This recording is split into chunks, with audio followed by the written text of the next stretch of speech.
Okay, so part 2 of chapter 21, cardiovascular. We'll now get into the assessment of the cardiovascular patient as well as the disorders that we see with cardiovascular patients. So patients present with complaints, not diagnoses. I think that's a profound statement for the simple fact that patients don't really know what's going on. Of course, in this day and age of WebMD and internet-based diagnosis that everybody seems to think they have, or probably more appropriately, internet-based hypochondria. We get people who sometimes think they know what's going on, but in most cases, the complaints that they're calling us for, they're really looking for somebody else to make that decision. So we use clinical reasoning to develop our list of differential diagnoses and field impressions. So when we say that, we're going to start off, when you are getting dispatched out on a call, you have the whole gambit of every potential possible diagnosis or issue or problem or impression or whatever lying in front of you. But then they tell you that it is chest pain or chest discomfort, whichever way you want to say it. You can start to whittle things down. Like, it's probably not an amputated foot. Amputated feet rarely cause chest pain, I guess, unless they get thrown at somebody else and hit them in the chest. So chest pain helps you start to whittle down the list. And the more information you gather, the more of these potentials you can cross off the list. So chest pain could be trauma, could be medical, could be a person got hit in the chest, punched in the chest, shot in the chest. Could be someone having a heart attack who has a pericarditis, who has an infection in their lung. So then you arrive on scene, you do your scene size up, you start to say, oh, okay, well, this is not a trauma patient, so we can cross those people off the list. And then we start to ask more about it. Do you have a fever? Have you had the chills? Have you been sick lately? No. Well, maybe it's not an infection. We might start asking more things about their history, and it helps to start to pinpoint. So we look at their chief complaint, obtain a history, of course their vital signs, perform an appropriate physical exam, and most complaints are associated with more than one kind of problem. That statement right there just goes back to back up what I said. We start with the whole gamut. We slowly are whittling, slowly are whittling, slowly are whittling. We may not actually come down to one sole impression. We may be left wondering. And remember that not always is the chief complaint actually what the biggest problem is. This may be something that the patient has recognized, but the patient sometimes doesn't recognize really truly what the big issue is here. So we have to take it all into consideration. We have to weigh it all with a grain of salt. So we're going to do things such as assessing their airway and the need for assisted ventilation and oxygenation. Now, in that case, we most likely are headed down the stuff that we've studied in previous weeks, the cardiac arrest way. Or there's the potential that we do have a cardiovascular issue here, but we're not going to get very far into it because we're going to be in a resuscitation mode as opposed to a diagnostic and treatment mode. If we have an unresponsive patient, they're pulseless, we begin by applying the AED and performing CPR. The AED takes takes backseat to CPR unless we actually witness the patient go unresponsive and becoming pulseless. If that patient goes unresponsive and pulseless and we can immediately deliver a shock, that's great. But in most cases, we didn't witness it. That patient has been without oxygenation, been without blood pumping. So we need to pump some blood, move some oxygen in order to make the heart more receptive to defibrillation. Responsive patients with signs of hypoxia or poor perfusion, they need O2 no matter what the chief complaint or underlying cause. Now, when we say that, it doesn't mean that we need to overdo the O2, but we need to try to make sure that they have enough oxygen to do what their body basically needs to do. common cardiovascular complaints that we would get out of certain patients. These would be things such as chest pain or discomfort. I try to avoid using pain when I can, simply for the fact that sometimes people don't characterize it as pain. Sometimes people think pain is something that is bad, and it is, they associate it with being sharp and, stabbing-like in nature. They wouldn't associate a burning, a crushing, a pressure-like feeling as pain. So we pigeonhole ourselves sometimes when we say chest pain. So do you have any chest discomfort? So do you have any discomfort anywhere else, such as your arms, your shoulders, your neck, your jaw, your abdomen, your back? You should include those as well. So sometimes people will have very, very strange things. Somebody calls us, they're complaining of pain in their jaw on one side, the right side of their jaw. And I'll be darned if the patient isn't having an MI. So, difficulty breathing. Difficulty breathing often is associated with cardiovascular problem because when the heart is pumping, if it's not able to pump at capacity and efficiency, the body recognizes, hey, I'm hypoxic, I need more oxygen, give me more oxygen, and it starts to kind of kick into overdrive. May also have weakness. Remember, if they're not getting oxygen or not getting sufficient amount of oxygen, particularly to their heart doesn't function at capacity, therefore it doesn't feed the rest of the body at capacity, and then they can develop some weakness. They may have something called palpitations. We need to take a moment and look closely at that. Palpitation, when we have the it in there, palpitation means a fluttery feeling in the chest. Okay, palpation, if we would erase the INT, remember that's us touching or feeling. So that's a commonly misused medical term. Palpitations is that fluttery, jumpy, heart racing feeling in your chest. Syncope, or passing out, or near syncope. They don't always have to actually pass out. They could have a near syncopal episode. Syncopal episodes are considered to be cardiac in nature until proven otherwise. The most common cause of true severe syncopes is cardiac in nature. Sometimes we get sick at home and we're just a little dehydrated and whatnot, and we'll have a near syncopal episode, a head rush, whatnot. But when people have real, true, passed out, completely syncopes, they're considered cardiac in nature until proven otherwise. Altered mental status. When I say altered mental status, don't think that means unconscious or unresponsive. That can simply mean anxious, antsy, growly, sleepy, just not their normal status. Nausea and vomiting. Remember, those come from some discharge of epinephrine into the different catecholamines into your body. And not to mention, your heart is separated from your stomach by your diaphragm. Otherwise, they're next door neighbors with a fence. So, and of course, cardiac arrest. When we're talking about things such as an aortic aneurysm, one of the more common complaints is of abdominal or back pain. And most of the time, it would be low back pain for an abdominal aortic aneurysm, or what is referred to as a AAA. We may also have upper back pain in what is referred to as a thoracic aneurysm. So the aorta can start to rip out and separate anywhere really from the top of the heart all the way down to where it splits about your belly button or just a little south of that.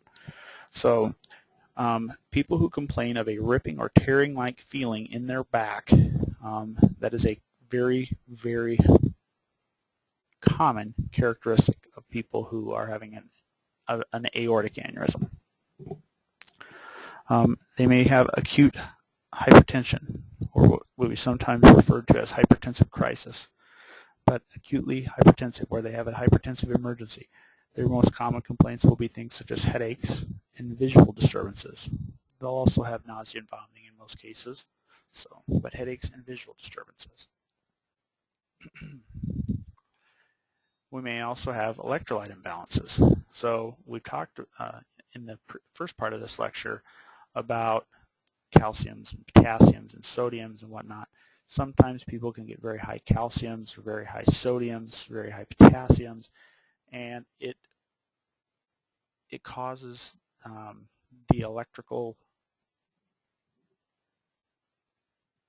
bulk of the electrical processes to shift in one particular direction.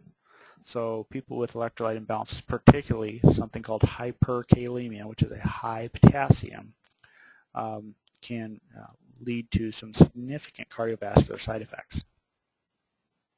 So it makes muscles contract not as well or too much, maybe too slow, maybe too fast, maybe too hard, may not be hard enough.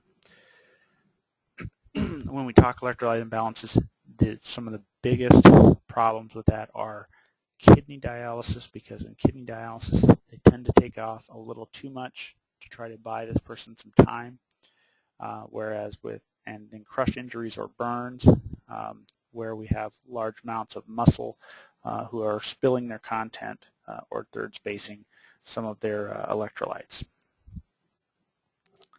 So we have a large range of disorders under the umbrella term, which we call acute coronary syndrome, or ACS.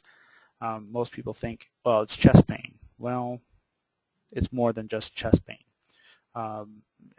Chest pain is a more common symptom of it, but in acute coronary syndromes, sometimes we don't even have many signs or symptoms.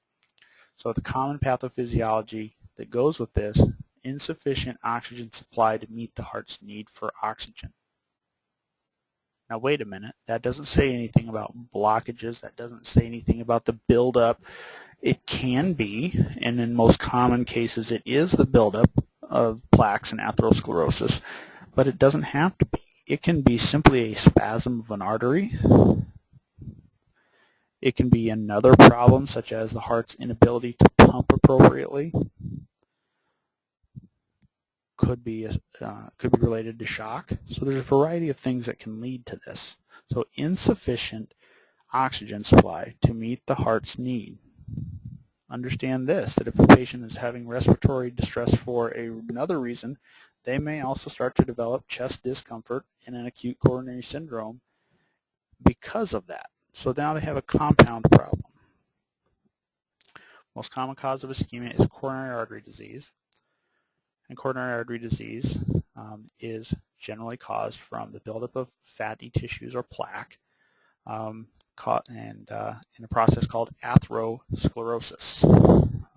Arteriosclerosis, the term arteriosclerosis is hardening of the arteries, and atherosclerosis is the hardening of the arteries because of the buildup of fatty plaques. So here this gives us an example of some buildups of plaque there. So we start to see the plaque build up and form in A. So this was long about the time that most of us were in our mid to late teens that we started to build up some good fibrous plaques in there, build up some beginning plaques because of the way that we eat today in America, and we don't like to exercise. So we started to build up that plaque, and over time we start to get more and more and more of it building up. And if you notice, there is layers of tissue that are actually the normal layers of the endothelium or the tunica intima that actually are still lining the vessels where the blood comes into contact. It's a buildup of plaque in between the layers there. And then as things progress, it gets thicker, it gets thicker, it gets thicker. Occasionally the walls start to rupture or break. The body says, oh, well, I have a broken blood vessel. I have to do something about that. So it starts to send a clot there. And when it sends a clot, it blocks it, and that's when potentially an MI can occur. We could also have something break off from downstream, float down, get lodged in a narrowed up area. So atherosclerosis, there's a number of things. We'll just call it healthy heart living. that lead to this. Genetics is one thing. If you have a large family history of cardiac disease as well as coronary artery disease, there's probably pretty stinking good chance that you're going to develop it. Inflammatory response, you might have some issues with hypertension and whatnot that lead to some damage to some of those vessels, causes an inflammatory response, swelling and whatnot. Smoking hardens the arteries, and it also puts an undue burden and stress on the heart. The nicotine causes excessive tachycardias. Even though it's not at a ridiculous pace, it's at a regular pace, so it's long term. And then, not to mention the damage that it does to the lung and impedes the ability for appropriate gas exchange. Diabetes, with diabetes that goes uncontrolled, we have vessels that start to harden and they start to break down, as well as nerve damage that occurs from just too much sugar. And that's where a lot of times we see diabetics getting toes, feet amputated. Hypertension, sedentary lifestyle, diet, all these things play a big part. So we have this disruption of the endothelium of the tunica intima, and then with that damaged layer, it allows those lipids to build up and accumulate in the tissues beneath the intima, and then plaque continues to narrow and narrow and narrow. The artery lumen, the lumen is the open part, and then a rupture of a plaque, so that endothelial layer is being undermined by this plaque, and then something happens, a piece of the endothelium gets damaged, and then all of a sudden, next thing you know, we have that clot forming. So probably one of our more common calls in EMS is angina pectoris, or angina, sometimes people will use.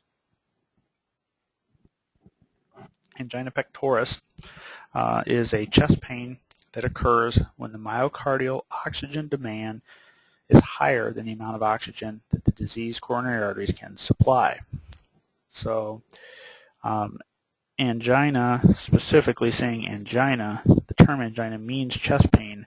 Pectoris is generally a temporary chest pain. So it's typically self-limiting.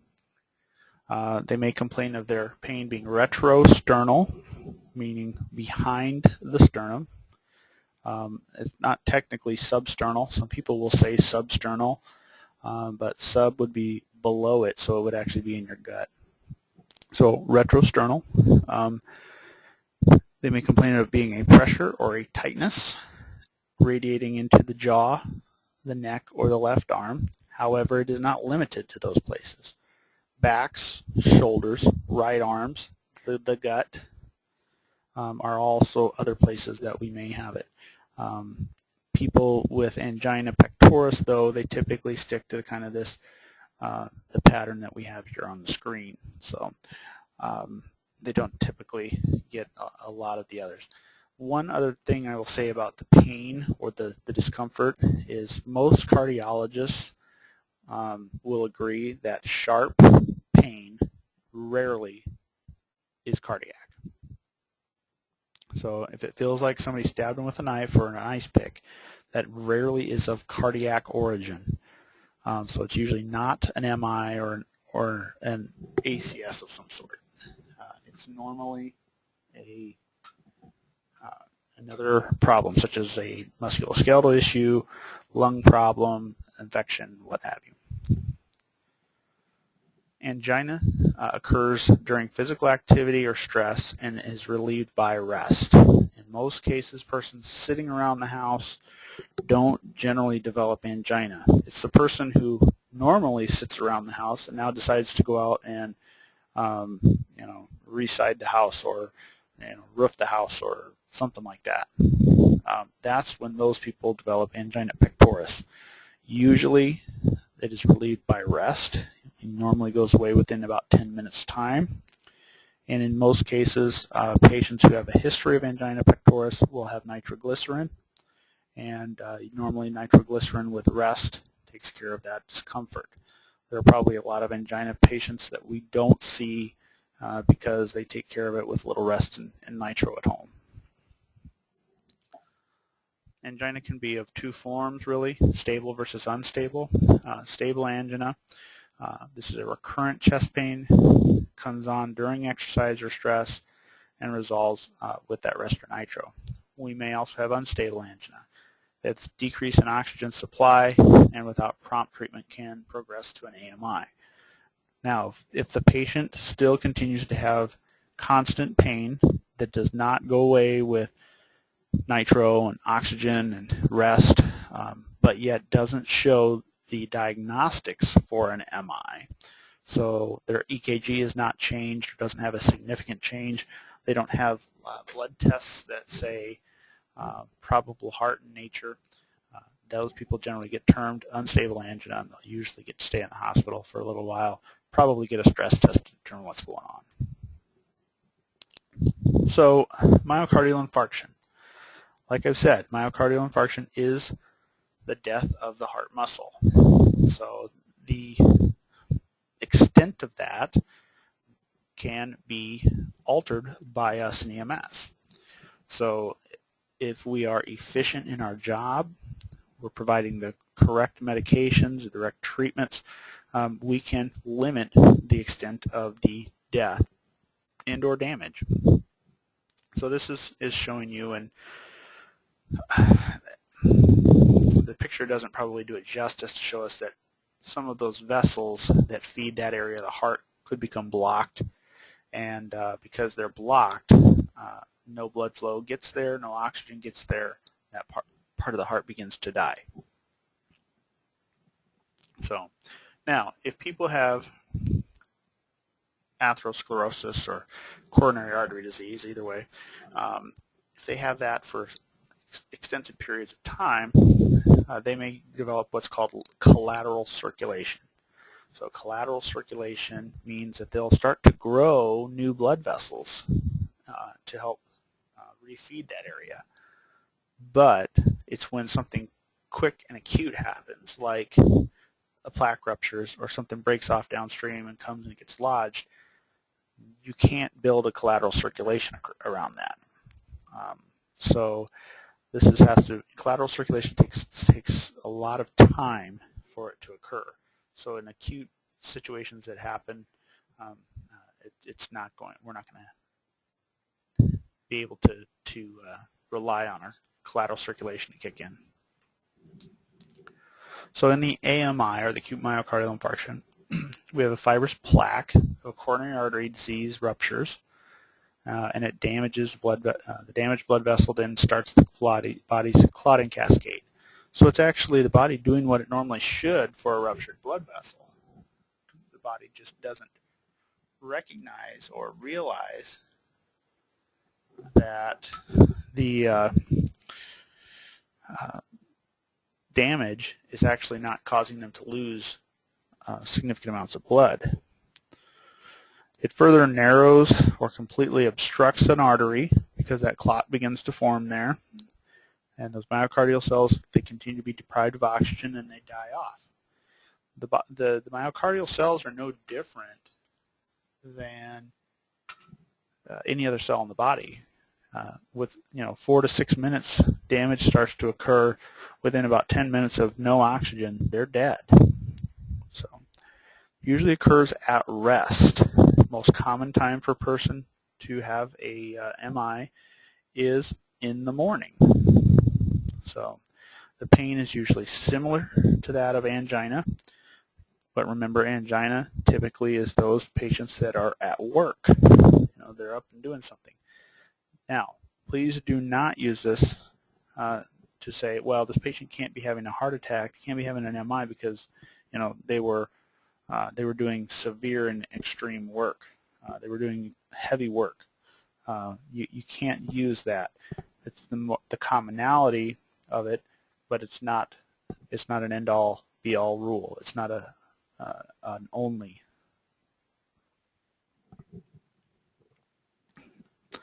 So signs and symptoms of ACS. the classic response is chest pain or chest discomfort, an ache, a pressure, a burning, a tightness. But we also have the others that go with it. We have the textbook patient. Our textbook patient with the signs of ACS is the chest discomfort. We may also have some pale, cool, clammy skin, maybe even ashen in color, diaphoresis, nausea and vomiting, lightheadedness, dyspnea, anxiety, or a sense of impending doom. In most cases, when a patient has that look of fear in their eyes and they look at you and say, I think I'm going to die, you better believe them, because there's probably a pretty good chance that they are. So, a sense of impending doom, radiated pain to the arm, shoulder, back, neck, jaw. Lung sounds typically are clear early in the process. It may be later in the process unless they have another disease that's causing it. And then the EKG tracing may or may not show any signs. So that's our classic presentation. You can see all those on 548 in your textbook. I don't think any of those are earth-shattering. I don't think anybody is being presented with any information that they've never heard before. This is what we've known all along. And we may also have the atypical patient. And there are really 3 categories of patients that we have atypical presentation. Unfortunately, it tends to be most of our patients. So females, diabetics, and the elderly. Females, diabetics, and the elderly can have atypical presentations. So they may have atypical chest pain. They may not have pain in their chest at all. It may only be back, may only be neck, arm, jaw. They may complain of indigestion or just an abdominal discomfort, sick to their stomach. They typically will still have the weakness, the nausea and vomiting. They may have a syncopal episode or near syncopal and general weakness. So when we say this, as soon as we say this, we have to realize that there are a lot of patients that maybe didn't call us for chest pain. They called us for something else. I don't feel good, flu-like symptoms, something like that, that very possibly could be having an MI. And so we have to keep that in mind. And if we have to have a strong index of suspicion. So with that, it's appropriate in many cases, and you of course have to base this off of protocol, but it's appropriate in many cases to stop and say, maybe we should throw a 12 lead on them. You never know. There are a lot of people who have, and the term that usually gets used is silent MI. So there's a lot of people who have a silent MI that we don't have a classic presentation. We may not, right off the bat say, oh, well, this is this. So with that silent MI, it's based off of our gut instinct. So suspect any patient with chest pain or chest discomfort to be having a cardiac emergency. Like I said earlier, though, there are some commonalities that we see, such as sharp chest pains, also pains that change with inspiration, so a deep breath changes the pain, or pains that change with palpation when we maybe press on the chest. Those are commonalities that aren't always cardiac related, but it's really difficult for us to tell without all of the diagnostics. So a lot of times we just end up treating by default, saying no, unless we have by good history, we can say, oh, well, she's been sick, she's been coughing up stuff, she has a fever, and the pain has slowly and gradually gotten worse and worse and worse, and it's sharp. That you may be able to say, okay, this appears to be respiratory in nature. It still would not hurt you to do a 12 lead and transmit it. Nearly any type of dispatch could result in a patient with a cardiovascular emergency. we have those silent MIs. We have weird stuff. People call in for oddball things. So do not let dispatch for chest pain limit your thinking about problems other than ACS. So we sometimes will err on the side of caution and assume that it's going to be a cardiac related nature because that's one of the more serious conditions that we deal with. But without a proper diagnostics, without the full set of diagnostics, it's sometimes very, very difficult. So the first impression of the degree of distress is important. A lot of times we pick up a lot from how bad is this person, how do they feel, and we gain more information such as their OPQRST. So furthermore, we want to know their general appearance, their age, obtain their chief complaint, and it may not be chest discomfort. Determine any immediate life threats, assess their airway. Suspected ACS patients with dyspnea, indications of heart failure such as JVD or pedal edema and wet lung sounds, signs of hypoxia, administer oxygen to maintain an SpO2 of 95% or greater. Again, treat the patient, not your diagnostic tool. So if you put a patient on a couple liters and it gets their sats to 94, 95, 96%, and they still seem to be struggling a little bit, we maybe still want to turn it up. Make sure we get enough oxygen to where it needs to go. If you've got consistently having oxygen saturations of 98, 99, 100%, and you've got that patient full bore, non-rebreather, you are actually causing them to have arterial spasms. You're causing constriction of the arteries. When the body sees that it has way too much oxygen in it, and remember, your pulse oximeter can only go up to 100%, but that honestly doesn't tell you the whole picture because the patient can have beyond the 100% amount of oxygen in their body because not all of it is on the hemoglobin. Some of it's just dissolved in the plasma. So patients can have actually more than 100% oxygen saturation. And when we have too much oxygen running around in the body, it causes constriction of the vessels. So patients with myocardial ischemia have an increased risk of cardiac arrest. So we know that everybody who has a heart attack isn't going to code. We're not going to do CPR on every person who has a heart attack. But it is definitely something that we have to be prepared for. Do not apply the AED to a conscious person. Do not apply the AED. Don't turn on an AED unless the person has no pulse. Okay. Once you put it on them, if you get a pulse back, great. You're going to go ahead and leave it on. But do not apply an AED to a person that's conscious. Don't turn it on if they have a pulse. Have it sitting there. You can have it open. You can have the pads pulled out of the little pocket. Don't open the package. You don't need to open the package. That's $80. Okay. You don't need to crack those open. There are other ways to monitor their heart than throwing those pads on. So the AED can be tricked, and it can cause.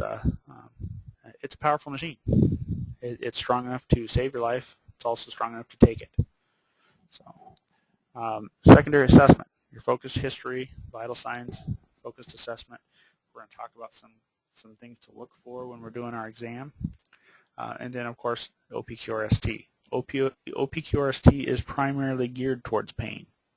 So if we have that pain or discomfort, that helps. Tell us, when did this come on? What makes it better? What makes it worse? Describe it. Is it sharp? Is it dull? Is it burning? Is it pressure? Radiation. Does it go anywhere else? Neck, jaw, back, abdomen. Severity on a scale of 0 to 10 or 1 to 10.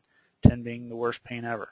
What is it? And then T. What sort of things were going on? Have you had this before? So on and so forth. Don't forget the sample history. There's some very important things we need to know in that sample history. Are they allergic to things? There's a number of drugs that we give to patients having ACS issues that people are allergic to. Aspirin. It's one of the most common allergies out there is an aspirin allergy.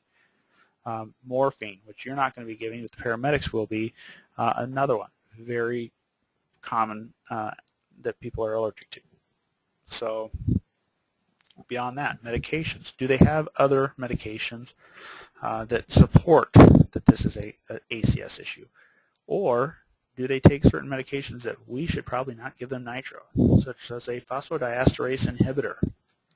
What the heck? A phosphodiesterase inhibitor is also known as erectile dysfunction drugs. So the Viagras, the Cialises, the Levitras of the world, those people should not be getting nitro if they've used it within the last 72 hours. Okay. Initially, when Viagra came out, it was within those last 24 hours. Anybody had used Viagra, they should not receive nitroglycerin. However, as we have more and more of these pills come on the market, which is big business, they're becoming longer acting and longer acting and longer acting. So last oral intake, event. Event, remember, tells us a lot. Were you working? Were you rest? Look for those additional symptoms. Nausea, vomiting, shortness of breath, headaches, so on and so forth. Allergies, we talked about, medications. And then risk factors. We're going to look for that. In between looking at meds, talking about their signs and symptoms, talking about their past medical history, looking at the world around them, we look for those extra risk factors. Do they have a history of hypertension? Now remember this, when you ask somebody, do you have a history of high blood pressure? No. Or they may not tell you, oh, I have no medical history. Why do you take low pressor? Low pressor is a drug called a beta blocker, which is commonly used to lower people's blood pressure. Why do you take low pressor? Oh, well, I had high blood pressure, but now I take the medication, so it's not high anymore. No, you still have hypertension. So diabetes, we know that does a lot to their cells and nerves. High lipid levels, so high cholesterol. You have the high cholesterol, leads to more plaques. Obesity, several things on there. Their lifestyle that they live, both activity and nutritionally. Smoking, family histories, so on and so forth. Vital signs. Okay, commonly, we need to get our big three, preferably the fourth one, temperature as well. We may have some hypertension issues going on. Occasionally, we have hypotension. Remember, a systolic blood pressure of 90 or 100, depending on your protocol, is required before you administer nitroglycerin. I would not give nitro to somebody with a blood pressure less than 100 systolic. I've seen people's blood pressure drop very significantly with nitro, and somebody who's already low at 90, to think of it dropping any more is just a little too frightening. So they may have all kinds of dysrhythmias, whether they're Brady, they're tachy, they're irregular, they have ectopics. Usually when we have ectopy, you hear the term PVC thrown around a lot. The irregularity goes with the ectopics, such as a PVC, in the younger population. The irregularity of the older population is probably because they have atrial fibrillation. So these irregular pulses may be ectopics, maybe PVCs, and PVCs are generally a sign of an irritable heart. Everybody has PVCs. In fact, probably during the time that you're listening to your lectures, most people in here will probably have one. You drink a lot of caffeine, smoke a lot of cigarettes, you probably have more. But everybody has them. They're not usually a big deal. Cardiac patients can go from doing just fine to essentially dead, just like that. Don't forget to assess their breath sounds. We're listening to the breath sounds. We want to hear, do we hear crackles in the lungs? Crackles in the lungs, or those very fine bubbles, indicate pulmonary edema, which can be a sign of heart failure. Transport without delay. Doesn't mean lights and sirens screaming down the street. It means give them a nice, easy ride.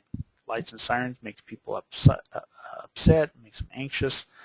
So if people are anxious, that anxiety, that stress puts more pressure on that patient. So it can actually make things worse by screaming down the road lights and sirens, only to save at most, on average, 42 seconds. So. And then definitive interventions are aimed at reopening a blocked artery. You may have specific hospitals you're supposed to transport heart patients to. Particularly if you've transmitted a 12 lead, they may say, hey, this patient's having a STEMI, bypass RER, go on to the next one. Because they can take them to a heart cath, they can get a PCI, which is a percutaneous coronary intervention, which is often called a cardiac cath. So where they go in there, they'll look around, see what's blocking, and then do some things to try to fix it. So our ACS treatment, administering nitro, oxygen, aspirin, and then occasionally an analgesic such as nitrous oxide potentially. So oxygen is as indicated based off of signs and symptoms and your saturation readings. Aspirin, unless the patient has an allergy to aspirin, in most cases it's probably not going to be a problem to give them some aspirin. If they take an 81 milligram aspirin in the morning, great. Let's go ahead and give you 2 more just to be safe. The Heart Association really has not found that 324 is any better than giving 162. So at least 2 up to 4 is the recommendation. But remember, a lot of people are allergic to that. Start an IV and then listen to lung sounds before you give them any fluid bolus. If you have a patient who maybe does have a little bit of a low blood pressure, or the blood pressure drops after we give them a nitro, we may want to give them a little bit of a fluid bolus, 200, 300, 400 cc's of normal saline to kind of boost their pressure back up there. You've got to listen to lung sounds before you do it. You've got to listen to lung sounds either as it's going in or just as it's finishing up to make sure that that fluid didn't just shift into their lungs because they're in failure. Nitroglycerin. Nitroglycerin, of course, is a vasodilator. Does a lot of good things to improve blood flow to the coronary arteries. And then the analgesic is potentially going to be for you guys nitrous oxide. Nitrous oxide can have some benefit in reducing some of those anxieties as well as taking away some of that pain. Depending on your state, like I think I've mentioned at least once in the past that nitrous oxide was not adopted by the state of Nebraska to be in the scope of practice of an advanced EMT. They actually opted to adopt morphine, and morphine is what paramedics would give to patients with this. The 4-drug cocktail that most ACS patients get by ACLS guidelines is MONA, morphine, oxygen, nitro, and aspirin. So that's the more common way that you hear it discussed, but it's going to be based off of your protocol, based off of your scope of practice. Could be nitrous oxide. So let's recall these ACS medications again fairly quickly. Aspirin, chest pain, suggestive of either an MI or angina. It's contraindicated if they're unable to maintain their own airway because they have to chew it up and swallow it. They have a known allergy, which they commonly do. Peptic ulcers is a problem. And asthma. Aspirin actually will set off asthma. So you may want to think twice before a severe asthmatic gets aspirin. Typical dose is 81 to 325 milligrams. We usually give it in chewable form, which would be an 81 milligram tablet, 1, 2, 3, or 4 of those. You certainly can give them, if you have it available, 1 single adult aspirin, which is 325 milligrams. That is then swallowed. They can chew it up, but it tastes terrible. The few associated side effects go with this.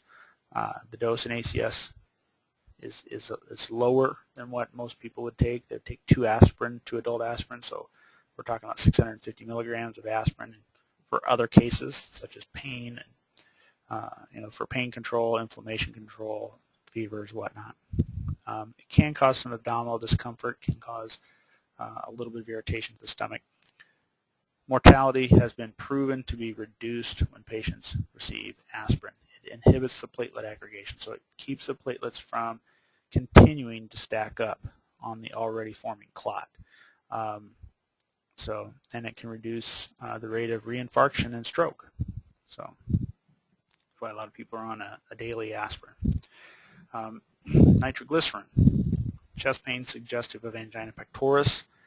Also, sometimes patients with left-sided heart failure and pulmonary edema. That is not routine for the AEMT scope of practice, but it's good to know. Paramedics are going to give it for that. Contraindicated in the hypotensive patient, so people with less than 90 to 100 millimeters of mercury based off of protocol.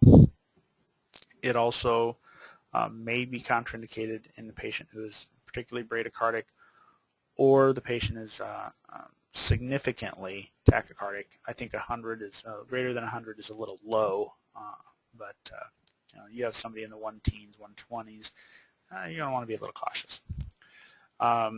So the patient has taken the maximum dose, which that is 3, and then a patient has recently taken a drug used for erectile dysfunction, so sildenafil, tadalafil, or vardenafil, which is Viagra, Cialis, and Levitra. Based off your protocol, in most cases, we're saying 48 to 72 hours now. The dose is 0.4 milligrams of sublingual. It can be tablet, it can be a spray. You can repeat this up to every 5 minutes, total maximum of 3 doses. Make sure their BP remains greater than 90 to 100 systolic. So you need to take a blood pressure in between each dose. So probably several minutes after you've given the dose, you should then take another blood pressure. Give it a couple of minutes to take effect and see what sort of changes you get. Hypotension is a very common side effect. Occasionally headache, a little burning under the tongue. They may get a little flushed skin.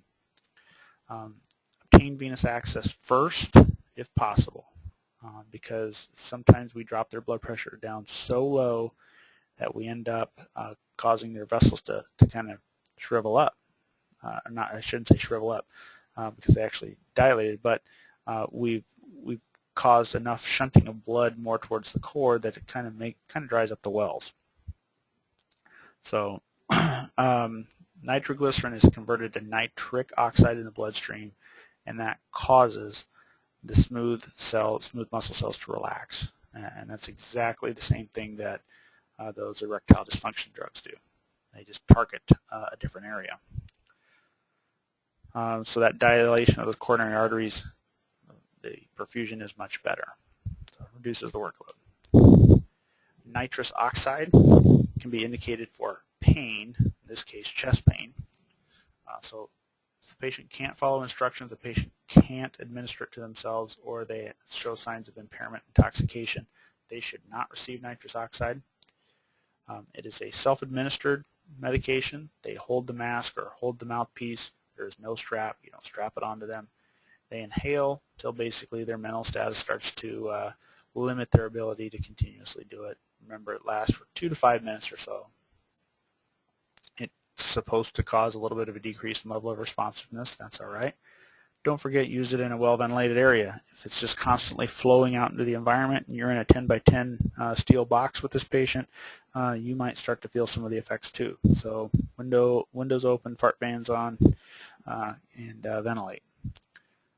Oxygen, any situation in which we suspect ischemia or hypoxia. There's really no contraindications in the emergency setting, with a couple odd, things. Number one, if you have a newborn baby who has no signs or symptoms of anything wrong, don't give them oxygen. You can cause some blindness. 2, if the patient is actively on fire, you should not give them oxygen. You're going to make them burn brighter and better. And then there's another oddball situation, very, very rare, that somebody would be a paraquat poisoning, which is a type of pesticide. But paraquat in the presence of oxygen makes fire. So generally, it's really 1 to 15 liters per minute. by a cannula and on-rebreather. If necessary, we can spike her up to 25 with a bag mask if need be. It tends to dry out mucous membranes, but there's very few side effects. Remember, it is not technically combustible. It is a pressurized tank, which is dangerous if you break the neck off of it, but it causes combustion to occur more readily. But you have to have fuel in order for it to actually create a fire, fuel and heat source. So we're going to monitor a patient very closely. As we do treatments, we're constantly going back and double checking those, doing a rapid, regular reevaluation of the ABCs, looking for improvement or worsening, constantly rechecking vital signs, and then, if we can, obtain a 12 lead and transmit to the emergency department. I mentioned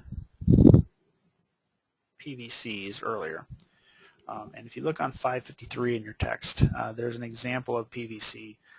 They have actually a normal sinus or a regular sinus rhythm, and the top figure 2120 on 553, and then there's this weird looking complex there, and that's a PVC. Remember, that's an ectopic pacemaker. Somebody is out of order here and has decided that they're going to try to take over. And it's wide and it's weird, and it's out of place. So it's usually a sign of a irritable heart. All right, so sudden cardiac death, cardiac arrest, the lethal cardiac dysrhythmias can occur as a first indication of coronary artery disease. Patients don't always have chest pain, shortness of breath, and whatnot before they go into cardiac arrest. Patients will just all of a sudden kind of be struck with this sudden chest pain, and boom, over they go. So that can be the very first sign. VFib, ventricular fibrillation, is the most common initial dysrhythmia in cardiac arrest. So if you flip the page to 554, you will see an example of ventricular fibrillation. It is basically electrical chaos. So there's really no standardization, no pattern to it. You almost see or feel a sawtooth pattern to this one. This is actually probably a little more rare to see it with that kind of pattern, but you can see it is complete electrical chaos. So things are just firing off whenever, wherever they want to. If they have no cardiac output, the patient will become unresponsive. They will become pulseless and apneic. The only way to reverse this is with immediate electrical defibrillation. However, the heart also has to be receptive.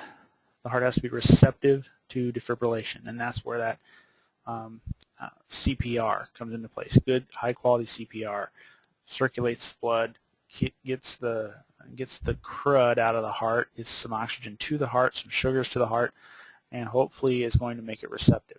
Defibrillation is resetting the heart. It is not restarting it.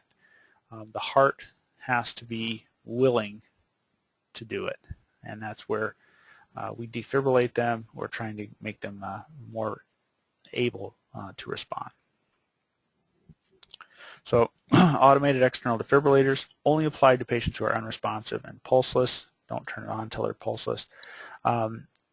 Detects VTAC and VFib. So flip back now to 553 in figure 2121. That is VTAC. VTAC is actually a series of PVCs.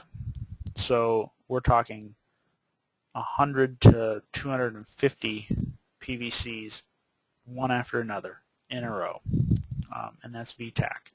You don't need to be able to identify this, but the AED can find it. It's looking for patterns. It's looking for rates, and it is actually checking a couple of these measurements, and it will identify VTAC.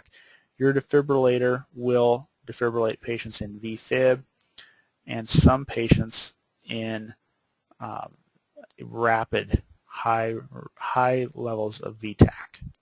It will defibrillate them as well. So VTAC with a pulse can happen.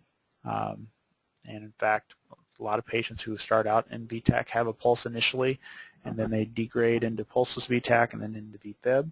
So if the patient is awake and looking at you, even though they may have VTAC, don't put the defibrillator on them, because it is possible to shock at the wrong time. It takes the human component to be in there to make sure that the shock occurs correctly, and with an AED, the human component is taken out of it.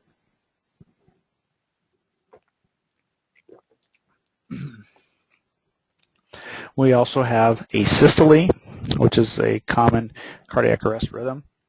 It's on 554, figure 2123, probably the one of the most famous rhythms out there.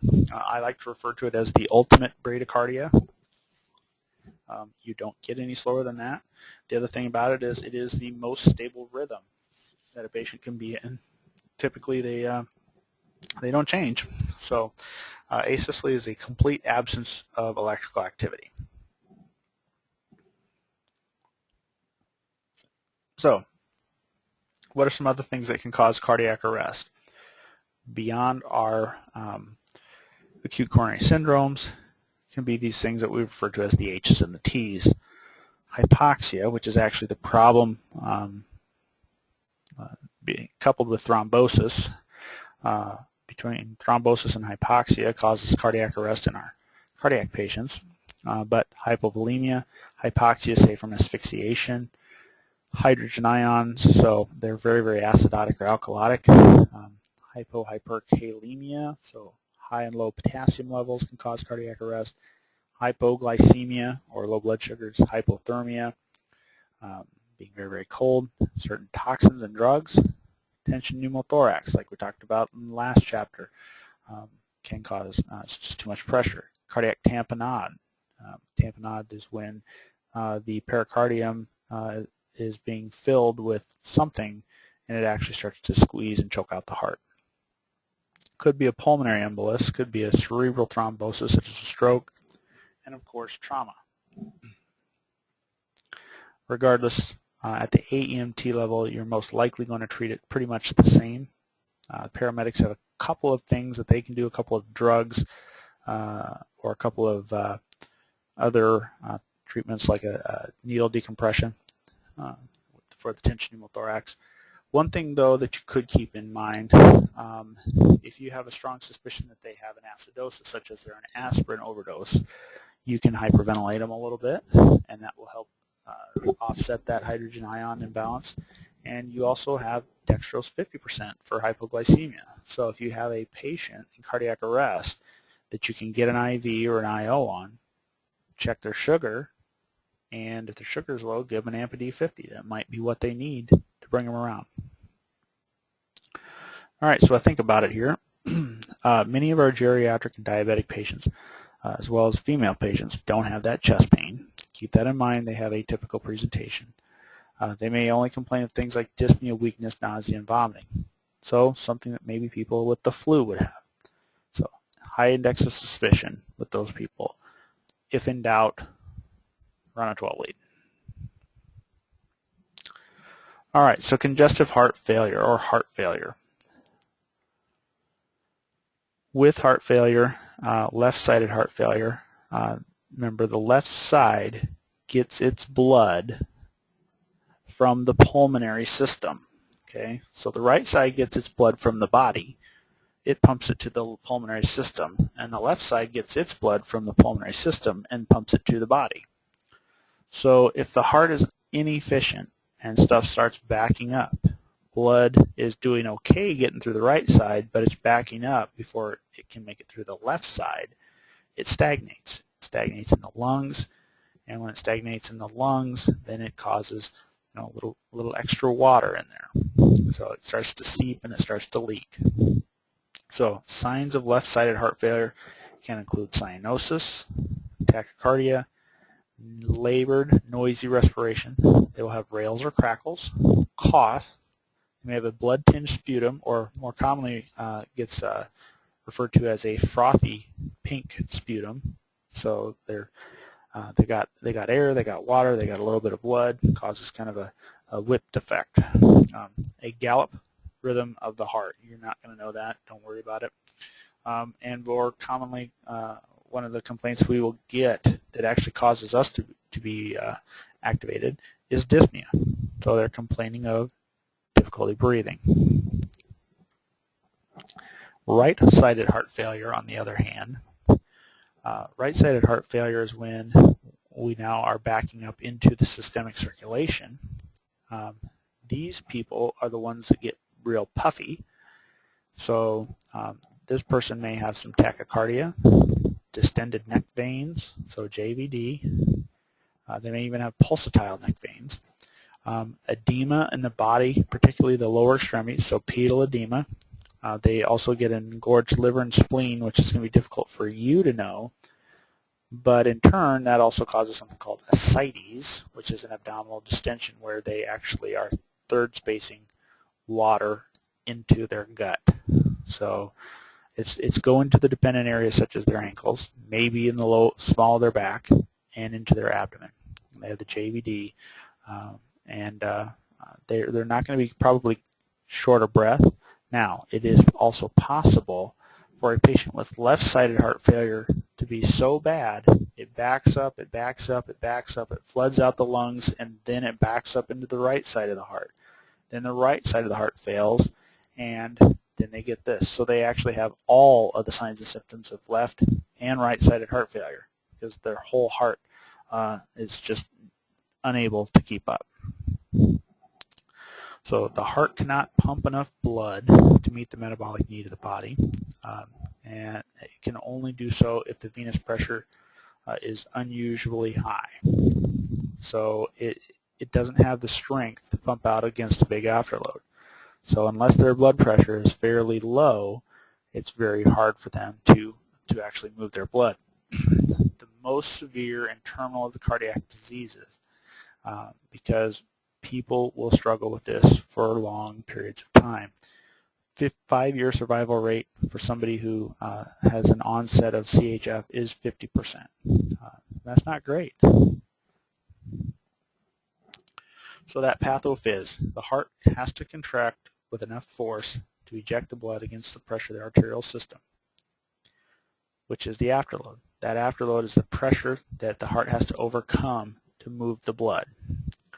If the heart can't overcome that because it's very, very weak, we're running our 8-cylinder engine only on 7, it can't keep up with the demand, then it's kind of like the heart's running on a treadmill. You know, it's pumping, it's moving, but it ain't going nowhere. Nothing's getting moved. So, some things that can potentially cause this: we may have a myocardial hypertrophy, also sometimes called cardiomegaly. Cardiomegaly is cardiomyopathy. Cardiomegaly is an oversized heart. Cardiomyopathy is a disease of the heart itself, which usually causes a hypertrophy, which is an enlargement of the myocardium, a thickening of it. The ventricle works harder than normal over long periods of time to overcome that resistance. The muscle enlarges, and it's less effective at contraction. So the heart's getting a good workout. However, it's really not gaining anything. So it's got buff, it's pumped up, but the body has adjusted, and it's again running on a treadmill. It's not getting anywhere. So the cause of right-sided heart failure, in most cases, is left-sided heart failure. Right-sided heart failure, it can occur from a heart attack. It can occur from some other heart disease processes, but the most common cause is the left-sided heart failure backing up. Cor pulmonale, that's a term you're going to see from time to time. Cor pulmonale, this is right-sided heart failure that occurs from an increased resistance in the lungs. So if the person has something called pulmonary hypertension, where the pressures within the circulation back and forth from the heart to the lung is very high, that causes blood to back up into the right side of the heart. So people with COPD may also have cor pulmonale because there's increased pressures within the chest and those increased pressures within the chest make it much more difficult for the heart to send blood out to be refreshed and then obviously pumped back to the heart or moved back to the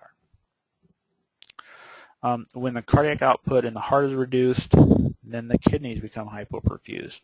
So if the heart is not, it's really struggling to get blood out and get blood moving, the kidneys and all the other organs also suffer. So when you don't get sufficient blood supplied to the kidney, number one, you don't move many of your waste products out. Number two, the kidneys are dying because they don't get the oxygen and glucose that they need to stay alive. And the kidneys can't filter out and get rid of the extra water. So we get this water retention. It causes the blood pressure to go up, which is a catch-22 again, because it just continues to build more pressure, and build more pressure for the heart to have to work against. Frank Starling's law of the heart. You probably will see this again from place to place, time to time. But Frank Starling's law of the heart, this is on page 555, second column, really in the second full paragraph there. Frank Starling's law of the heart says the greater the stretch of the myocardial contractile fibers, the greater the force in which they will contract. However, as with all compensatory mechanisms, this works only to a certain point. If the volume increases too greatly, the contractility doesn't compensate and the venous congestion ensues. So it says if we work it a little bit harder, usually it picks up the pace and it actually pumps harder. If we overwork it, it can't keep up. So mechanisms of compensation can be some chronic vasoconstriction and tachycardia. The body is, for some reason, has this excessive vasoconstriction. The heart is trying to beat faster in order to move more blood. The body's saying, well, you know, if we're not moving blood like we should, maybe we should constrict the vessels because that can make it fill the vessels better. Well, the problem isn't filling the vessels. The problem is moving the blood. So edema is the increased pressure in the vascular system that forces fluid out in the capillaries and the interstitial spaces. So the plasma gets displaced out into the tissues. Right-sided heart failure, very typical to have JVD, congestion of the peripheral veins, and a fluid accumulation in the abdomen, which is called ascites. So I would go back and highlight some of the differences there between right and left heart failure, being the JVD and edema for right side, and if you flip the page, actually you get those pictures. So 556 has that is probably a hallmark page to continue to look at regularly. So assessment and management. In most cases, we're actually going to be dispatched for difficulty breathing.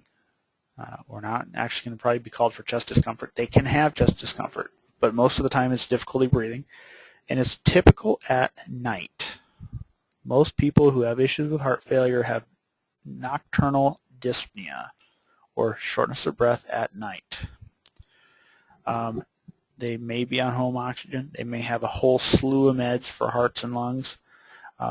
They probably have severe pulmonary edema, and if they do, they're going to be sitting bolt upright, maybe even in a tripod position where they're trying to keep their head above water. They're struggling to breathe. They may have that pink frothy sputum, poor color, and they're probably really, really working hard to breathe, which is going to make them diaphoretic. We're going to need to assist them with their airway and breathing, and that can really be challenging with pulmonary edema. So if we can't get it done with a little bit of oxygen, then we're probably going to have to look at an alternative, either CPAP, which this CPAP was primarily brought to the pre-hospital world for pulmonary edema. They've also found that it is beneficial for other pulmonary diseases, but CPAP's primary use when it first came to EMS was for congestive heart failure because it works very well. So if you have CPAP capabilities, CPAP would be an excellent treatment for this patient. It's obviously going to be dependent on what type of system you use, but generally we start low and we start to titrate our CPAP upward. Remember, patients who are receiving CPAP who have never had CPAP before are probably going to struggle with this a little bit because it's very strange to them. Worst case scenario, we end up having to maybe put in an airway adjunct and ventilating the patient. We can ventilate a patient who is breathing. We can assist them. It's called assisted ventilation. It's difficult and it's awkward initially, but usually the patients become fairly receptive to it.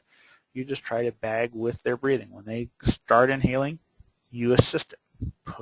You squeeze the bag.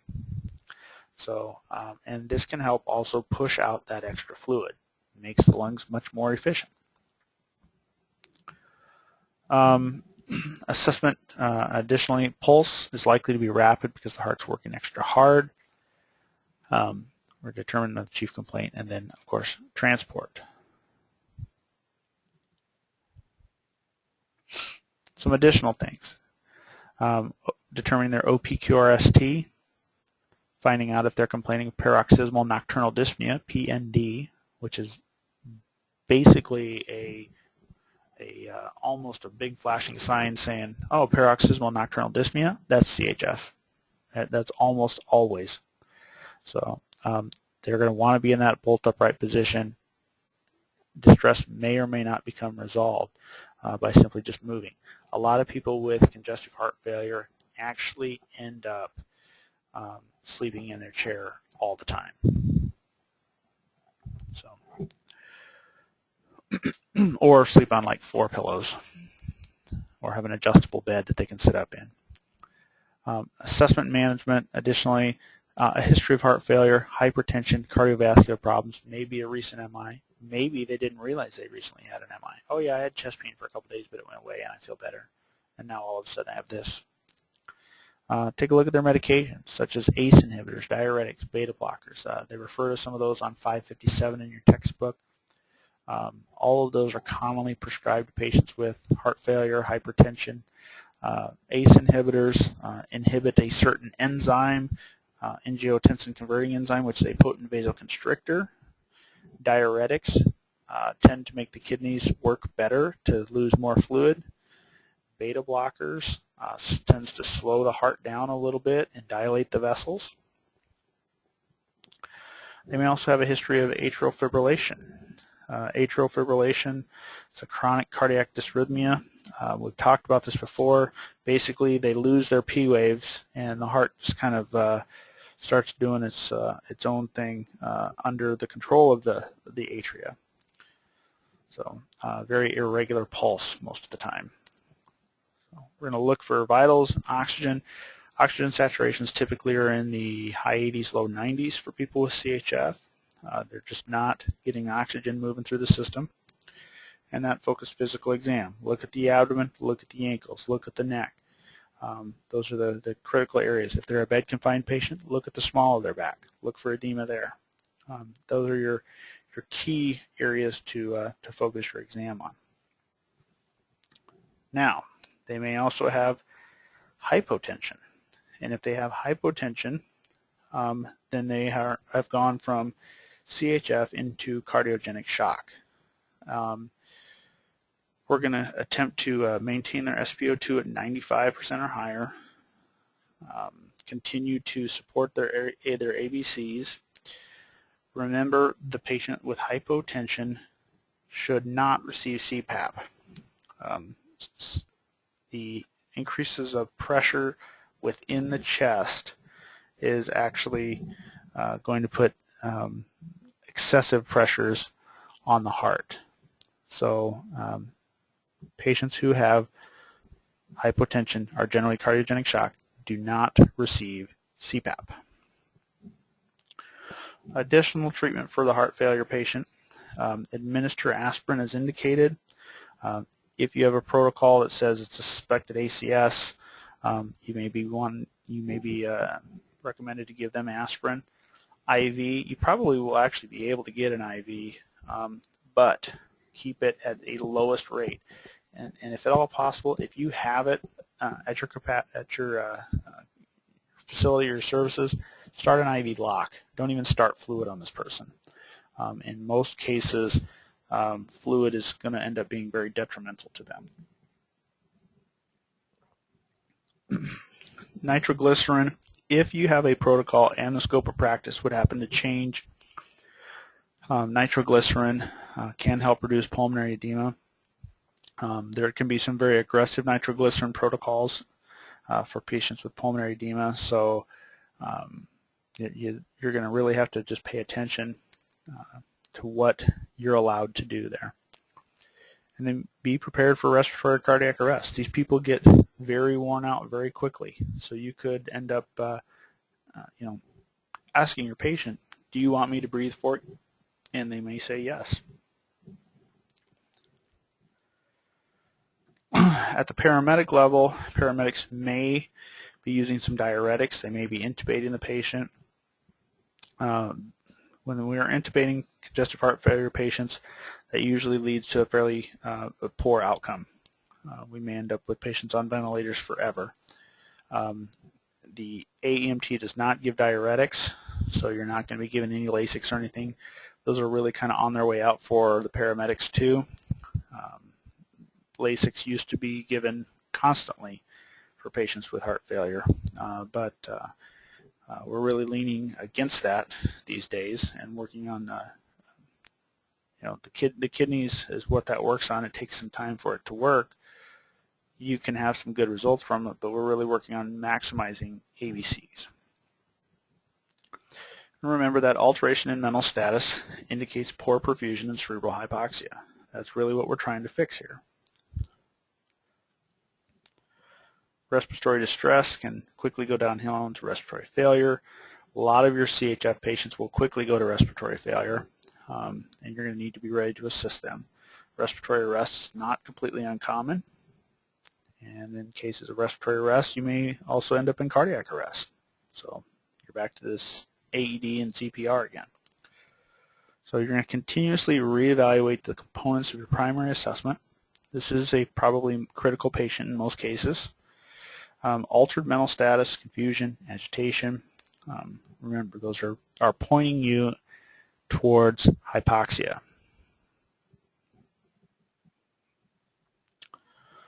Decreased level of consciousness also increases secretion, or increases secretion can jeopardize the patient's airway. If they're unable to maintain their own airway, you've got to do it for them.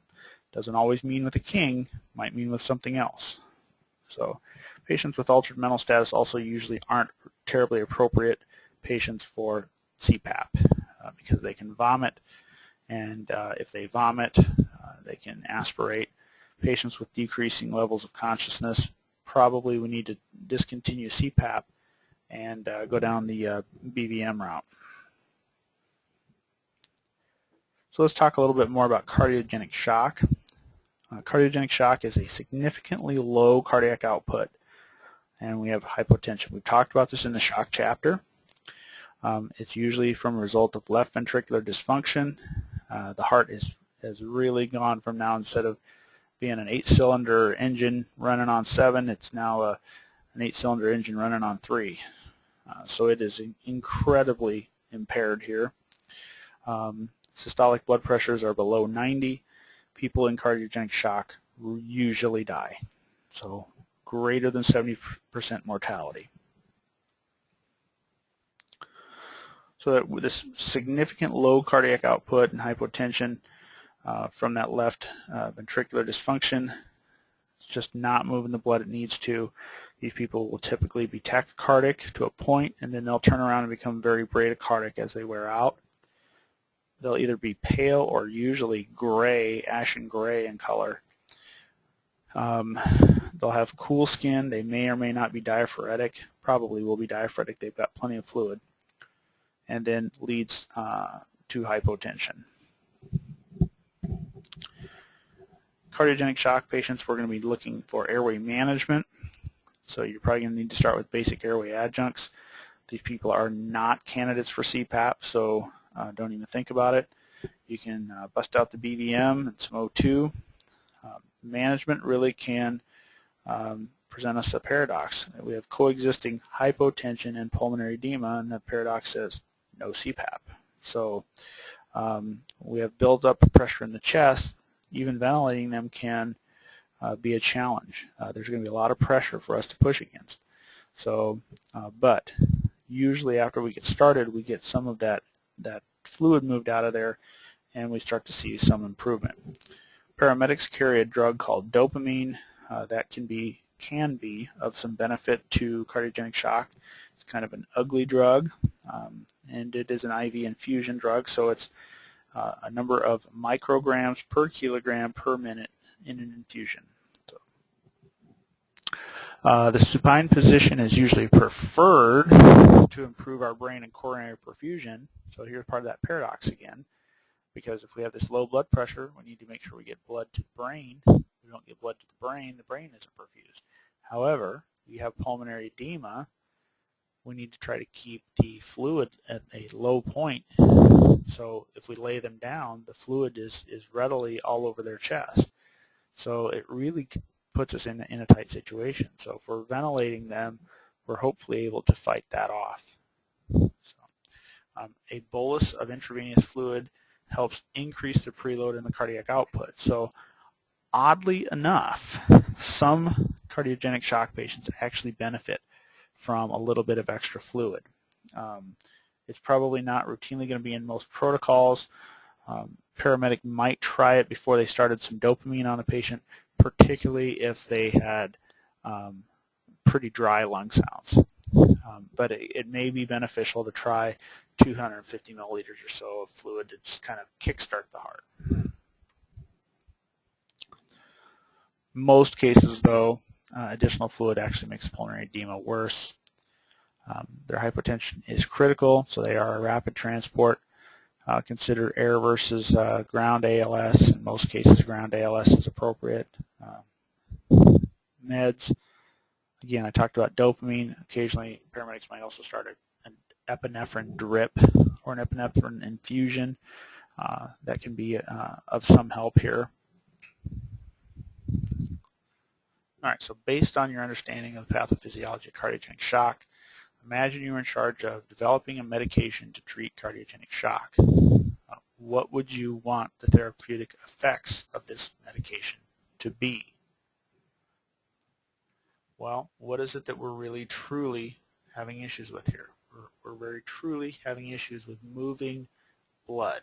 So we need to be able to strengthen the heart, probably also need to have some constriction of the vessels so we can support the blood pressure.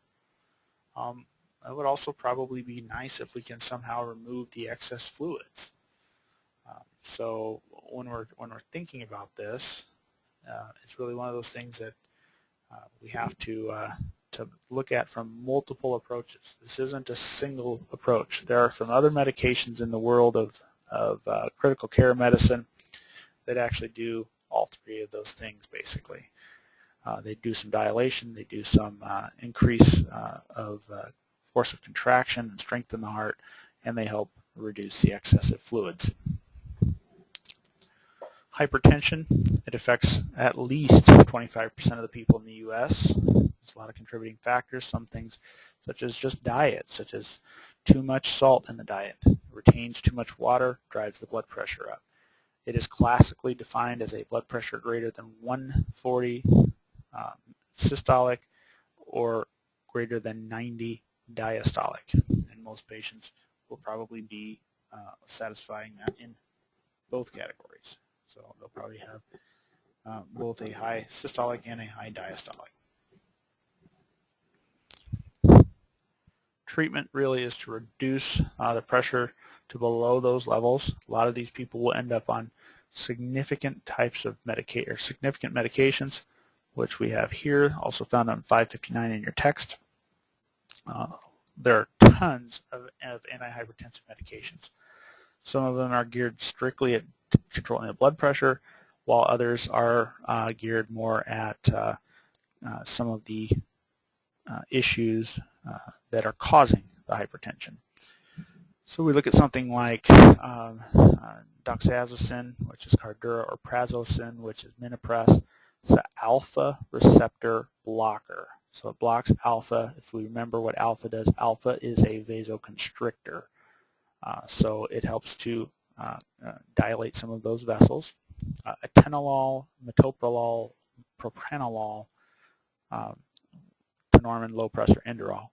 Those are all classified as beta blockers, and beta blockers is actually going to be geared towards usually reducing more the heart side of this, so maybe reducing how hard the heart pumps. It also will have some effect on doing a little other vasodilation in the core, whereas alpha typically is in vasodilation in the periphery. Labetalol is another beta blocker, but it also has some alpha blocking effects, so it actually does peripheral and central vasodilation, and it helps to reduce the pressures that the heart pumps at. Then when you go to the ACE inhibitors, lisinopril, zestril, enalapril, which is Vasotac, or captopril, which is Kappa-10, ACE inhibitors prevents the production of angiotensin II, keeps angiotensin I from ever getting to angiotensin II, and angiotensin II is a very, very potent vasoconstrictor. So if it stops it from getting there, it can't constrict it. Amiodarone, which is cortisone, digoxin, which is lanoxin, and procainamide. These are various antidysrhythmics. These work on the heart, typically the rate. So it typically will slow the rate and the force of contraction. We may also have some others, such as aspirin, dipridamole, which is Permol, or clopidogrel, which is Plavix. These are antiplatelet drugs. Basically what this does is it makes the blood less viscous, and therefore it's not as likely to have clots, which clots then can be pushed around and cause things like heart attacks and whatnot. Warfarin, which is Coumadin. This is a drug that is an anticoagulant, so it also helps with blood clotting. Now some of these, particularly on this page, are really more for other general cardiovascular issues. The first ones we saw were really geared mostly towards hypertension. Diltiazem, nifedipine, Cardizem, Procardia, or Rapamil, Covera. Those are calcium channel blockers. I've mentioned that earlier. Calcium channel blockers that reduces the muscle contraction, and it also will cause a little vasodilation, used for a variety of things. Atorvastatin, which is Lipitor, lovastatin, which is Mevacor, simvastatin, which are, these all fit in the statin class or family. These are cholesterol reducers. So you reduce the lipids, you reduce the chances of atherosclerosis, which thins the vessels, which creates hypertension. Hydrochlorothiazide, which is hydroxyuryl, Bemetanide, which is Bumex, or furosemide, which is Lasix. These are diuretics. These reduce the amount of fluid you have in your body, therefore it lowers blood pressures. Also helps with failure. Nitroglycerin is a vasodilator. All right. So some complications we see with hypertension. It can lead to left ventricular hypertrophy, which then leads to potential heart failure. You also can cause myocardial ischemia because the heart has to work harder. Leads to stroke, and that stroke can either be a blockage style stroke, or what we will refer to as an ischemic stroke, where a patient has something break off because of the pressure and float downhill and lodge and cause a blockage and stroke. Or could be a hemorrhagic stroke. The high amounts of pressure cause the arteries to burst, and then you've got bleeding in the brain. Aortic aneurysm and dissection. The higher pressures put a lot more pressure, stress on the vessels, which can then, of course, lead to those vessels starting to kind of come apart. So And then renal failure. High amounts of pressure puts excessive stress on the kidneys, and the kidneys start to get a little bit leaky, not to mention they're overworked, and it causes them to quickly fail. Hypertensive crisis. This is a rapid symptomatic increase in blood pressure, typically with a systolic greater than 160. Technically, if they're over 160, they could potentially be considered a hypertensive crisis. In most cases, these patients also have a diastolic greater than 94, but the true test of it is, do they have symptoms to go along with it? So are they complaining of dizziness? Are they complaining of problems with their vision, or their hearing, those sorts, severe headache, those sorts of things kind of go along with that. Systolic pressures can get way up there. I've seen systolic pressures over 300, and it's a wonder that those people don't have a stroke, and most of them actually do. So hypertension can also result in hypertensive encephalopathy, and that elevated blood pressure causes cerebral edema and increased intracranial pressure. They're going to have some quick onset of altered mental status. They're also going to have potentially even some posturing. Seizures are a possibility. It can be very ugly. Not much we do for this in the pre-hospital setting. It's something that needs to be in a very controlled environment. In rare cases, paramedics may administer a medication for it. Nitroglycerin could potentially give us a little bit of hand, but normally this is something that needs to be completely controlled in the hospital. So some additional symptoms of a hypertensive emergency: you may also have hematuria and oliguria, so a lot of urination, blood in the urine. They may be complaining of chest pain, blurred vision, headache, neuro changes. Additionally, they may have pulmonary edema because the heart's now going into failure, a very strong bounding pulse, nausea and vomiting, seizures, epistaxis. Epistaxis is a very common one, so a bloody nose. And again, like I said, a lot of this is going to be supportive care. Get them to the hospital or the paramedics, and they'll start the treatment from there. Usually, onset of other signs and symptoms, not blood pressure, that causes that patient to seek medical care. They may call us simply because they have a severe headache, they have vision disturbance, or they have an uncontrollable bloody nose. Be the more common times when we would get called for it.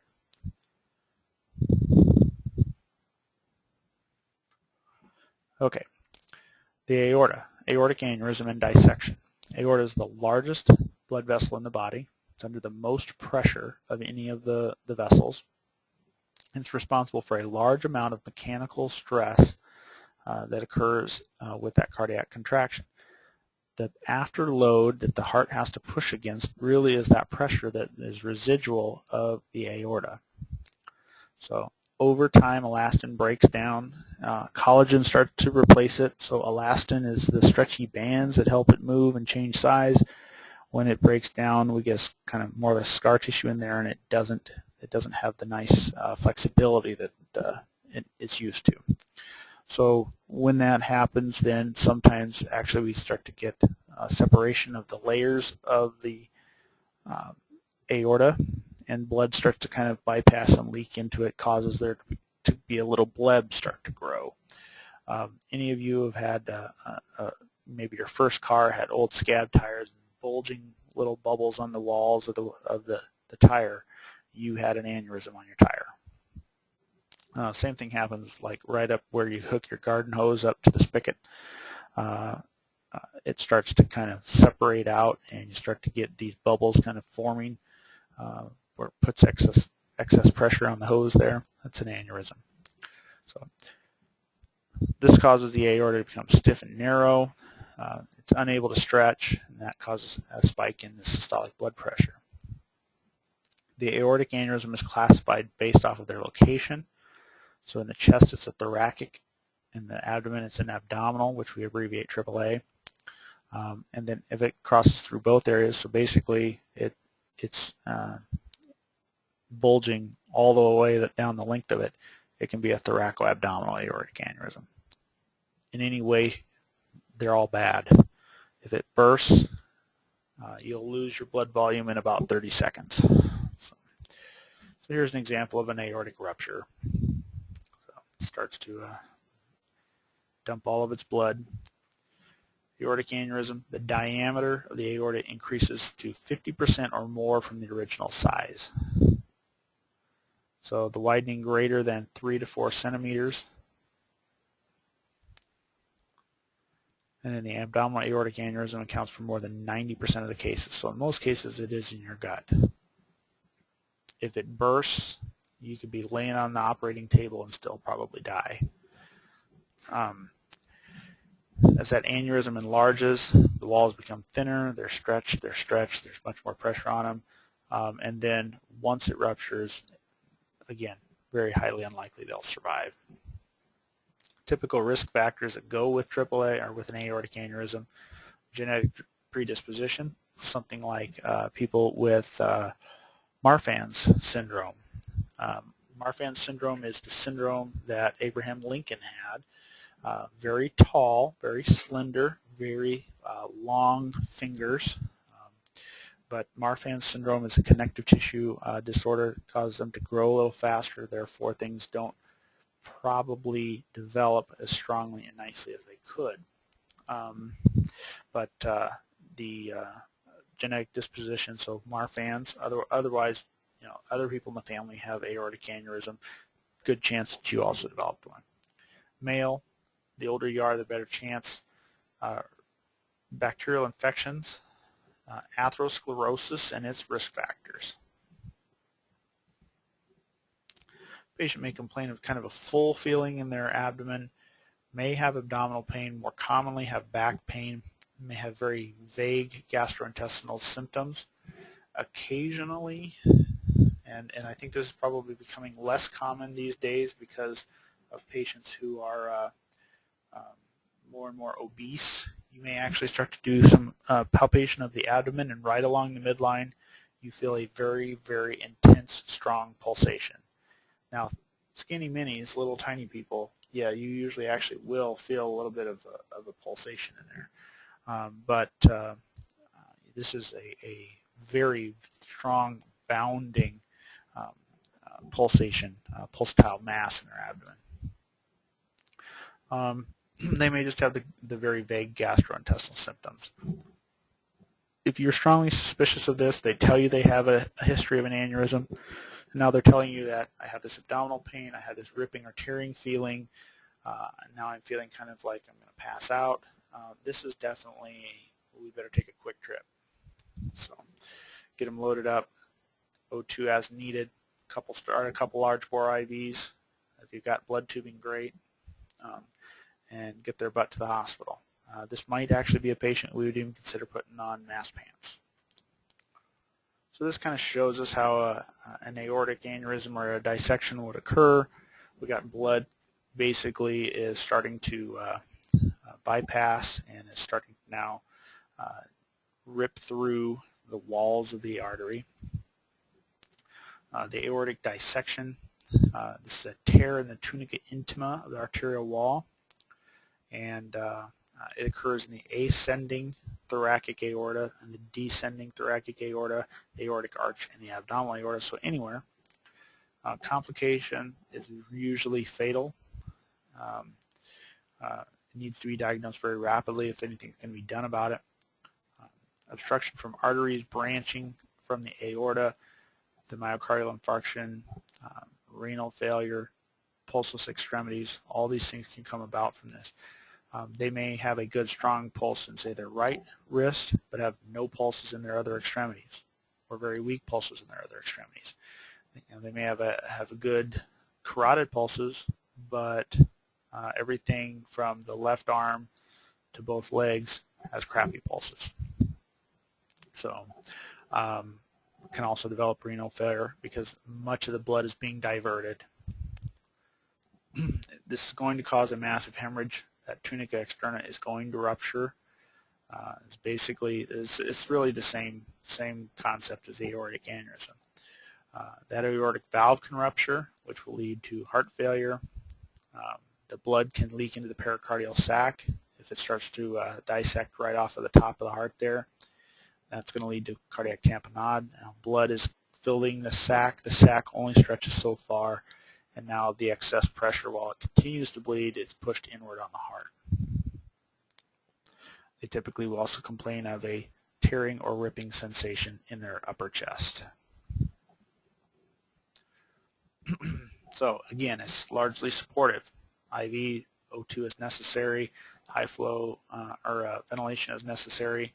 Start a large bore IV or two. And unless they're hypotensive, don't administer fluids.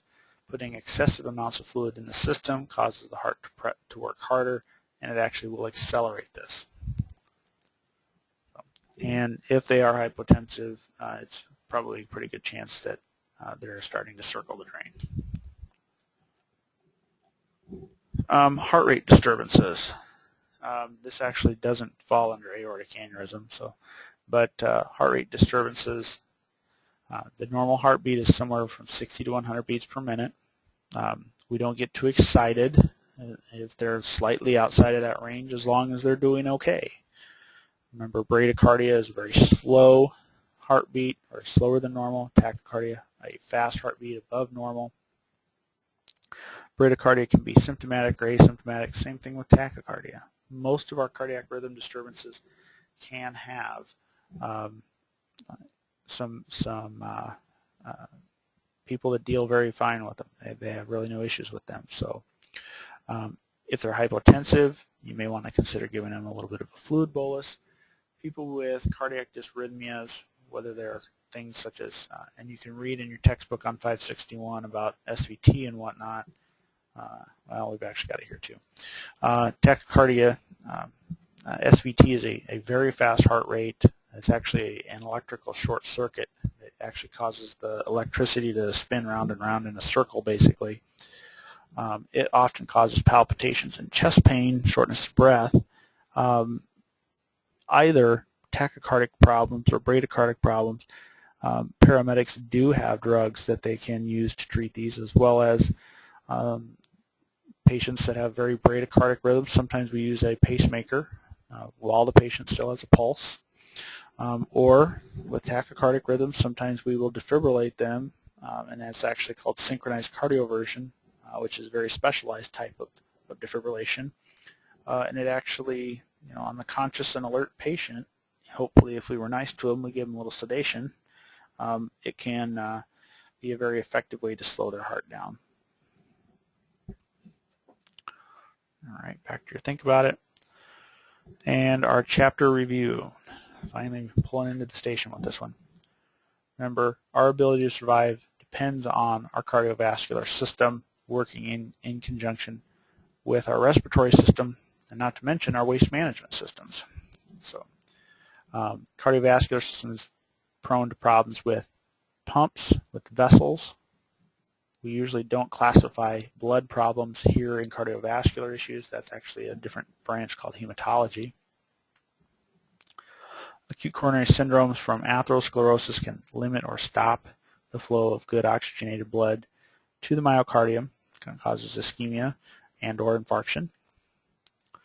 AEMTs can play very critical roles in improving the survival from these various cardiovascular emergencies. Advanced EMTs have the ability to administer some very good therapeutic medications that are very beneficial to many people in advanced or ACS. And then when the heart's damaged by AMI, high blood pressure and other mechanisms can cause it to fail, can lead to heart failure, can lead to cardiogenic shock. AEMT's got to recognize those different emergencies, provide the various initial treatments and transport.